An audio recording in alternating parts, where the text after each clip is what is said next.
कोल्हान विश्वविद्यालय चाईबासा के नए कुलपति डॉक्टर अंजिला गुप्ता ने किया पदभार ग्रहण। कहा, शैक्षणिक सत्र को नियमित करना और समस्याओं को दूर करना होगी प्राथमिकता। आप देख रहे हैं ब्रेकिंग न्यूज चक्रधरपुर। कोल्हान विश्वविद्यालय चाईबासा को लंबे समय के बाद आखिरकार स्थायी कुलपति मिल गया। नए कुलपति डॉक्टर अंजिला गुप्ता ने आज पदभार ग्रहण कर लिया। वे आज चाईबासा पहुंची और विभागीय प्रक्रिया पूरी करते हुए जिम्मेदारी संभाल ली। पत्रकारों से बात करते हुए उन्होंने अपनी प्राथमिकताओं के बारे में बताया और कहा कि शैक्षणिक सत्र को नियमित करना, शिक्षकों और छात्रों की जरूरी समस्याओं और शिकायतों को दूर करते हुए विश्वविद्यालय को बेहतर स्थिति में लाना उनकी प्राथमिकता होगी। शिक्षकों की कमी, वोकेशनल शिक्षकों के वेतन भुगतान और अनुबंध विस्तारीकरण की समस्या के समाधान के बारे में पूछे जाने पर उन्होंने कहा कि अचानक से सब कुछ नहीं किया जा सकता, लेकिन धीरे धीरे पूरी व्यवस्था में सुधार होगा। अब आइए देखते हैं डॉक्टर अंजिला गुप्ता, कुलपति कोल्हान विश्वविद्यालय चाईबासा, ने क्या कहा।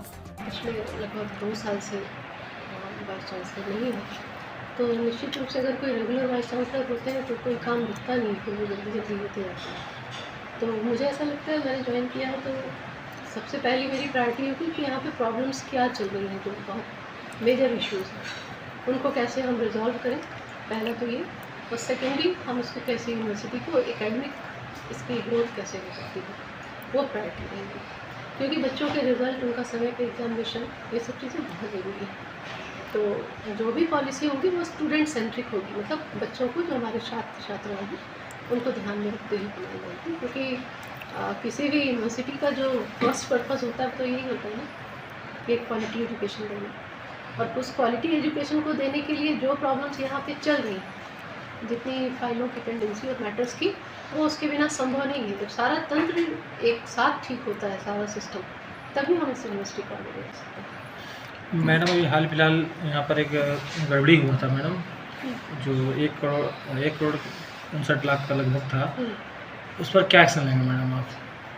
उस पर पहले तो मैं पूरे प्रॉब्लम को समझूंगी, वो क्या है, क्यों हुआ है, वो कैसे हुआ है, और उसको फिर आगे हम प्रिवेंट करने की कोशिश करेंगे कि इस तरह की घटना दोबारा ना हो। नेक में ग्रेड सी आया मैम, आने वाला समय उनको कैसे देखते हैं कि मैं आपको ये बता दूं, मैं इसके पहले आप लोगों को पता होगा कि जमशेदपुर वुमेंस यूनिवर्सिटी में आने के पहले मैं गुरु घासीदास सेंट्रल यूनिवर्सिटी में थी, सेंट्रल गवर्नमेंट की थी। तो वहाँ पे जब मैं गई थी तो एग्जैक्टली यही सिचुएशन थी, 2 साल से वाइस चांसलर नहीं था। फिर मैंने जो काम किया, मेरे काम के 4 साल, और असेसमेंट हुआ तो वो A++ आई। तो मुझे पूरी उम्मीद है कि मैं यहाँ भी सारे जो इश्यूज़ हैं, सारी समस्याएं हैं, उसको रिजॉल्व करते हुए और एक एकेडमिक हाइट यूनिवर्सिटी को देते हुए बहुत अच्छा कुछ कर सकूँगी। और ये जो ग्रेड का है, इसको भी थोड़ा मुझे स्टडी करना पड़ेगा कि क्यों ऐसा हुआ। वेतन संबंधी बहुत सारी परेशानी आती है मैम, रेगुलर शिकायत और धरना वगैरह सब होता है, तो इसका बारे में क्या? मैं तो जहाँ रही हूँ यूनिवर्सिटी में, कभी भी ऐसा कोई इशू नहीं आया है, क्योंकि समय से रहना और ख़ासतौर से टेबल पे, चेयर पे बैठना, समय से सारी फाइलें करना, वो अपने आप में सिस्टम को आगे बढ़ा। सेशन लेट है यहाँ, कुछ शिक्षकों की भी कमी है, कैसे पूरा?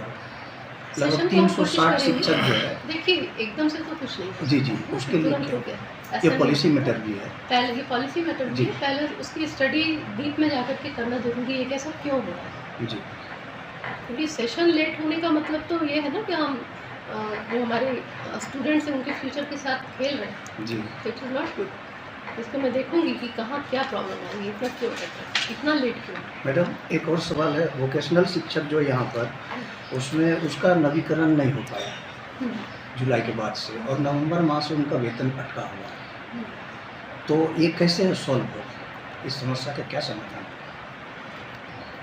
देखिए, इस समस्या का जो सलूशन है वो भी कुछ मैंने सोचा है, पर मैं भी सोचती हूँ कि इसको हम वो रहने देते हैं, क्योंकि फाइल ऑलरेडी असल में यहाँ से गवर्नर हाउस को जा चुकी है।